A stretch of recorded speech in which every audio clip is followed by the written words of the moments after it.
So my great-grandfather was a proud Scotsman, and he taught his children this secret: happiness is helping others. Well, his son, my grandfather, decided to go to London Medical School, become a doctor, and then thought, where can I go to help people the most? He got an invitation to China, so he ended up with his family in the mountains of southern China. My father was born in China, so he taught my father this same secret. Then it was time to send him to boarding school in England. At boarding school, my father excelled in academics and sports. He went on to get into London Medical School, and it was the time of World War II. So they actually had to transfer to Cambridge because London was being bombed. And he was wondering what to do with his life when he received a letter from China, from a mayor, asking, can you come and help us in Chongqing? And we will pay you 10 sacks of rice every month.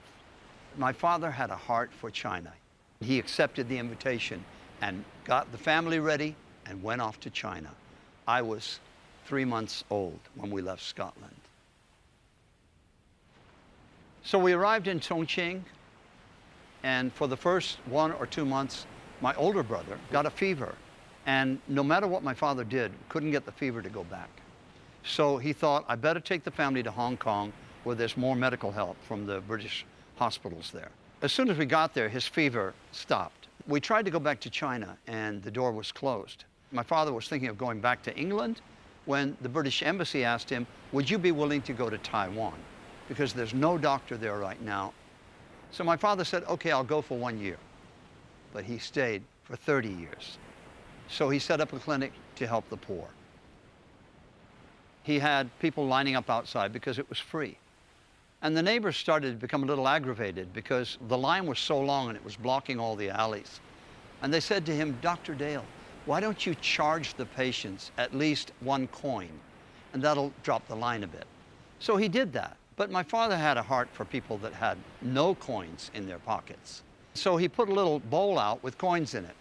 If you didn't have a coin, you could take a coin out and use that to make your registration. My father always made sure that the people with the least were shown love and kindness. My young days were running around the streets. We didn't have to wear shoes. That was nice. But as I grew up and I got to 4 or 5 years old, I was going to Chinese kindergarten. My Chinese was great. My English wasn't very good. But at 6 years old, I got sent away to boarding school in England. So I had to improve my English very quickly. But after that, I came back to Taipei and went to an American school. So I had a half British, half American education. And then after high school, I said goodbye to my parents and I went off to university in Michigan. When I got to the States, my father had only given me $45. He wanted me to get a summer job. You're going to work, son. So I went to a record store to try to get a job. The manager said, would you like to carry equipment for our band? So I carried equipment for them. Pretty soon, I knew everybody in the local scene in music. And then I got invited into a band myself. That was the beginning of my music career. Within 2 years, we signed with Capitol Records and became the top band in Michigan.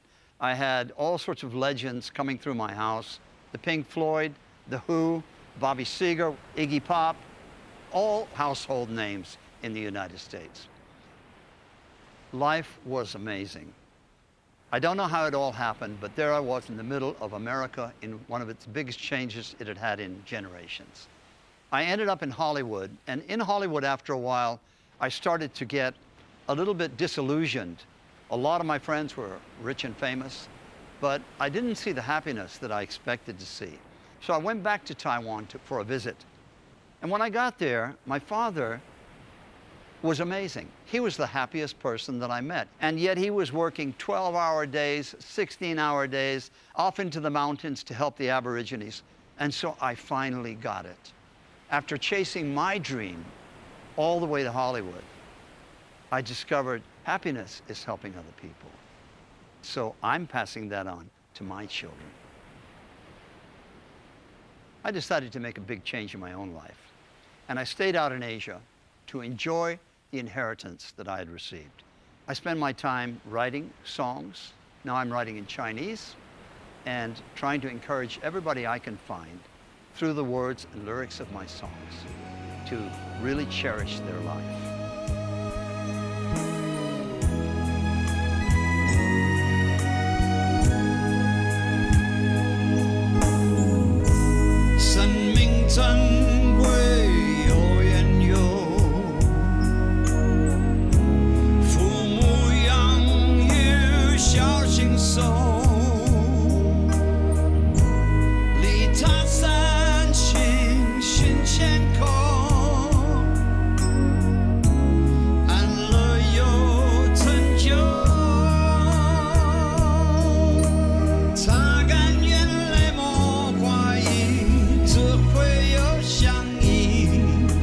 生命坠落，没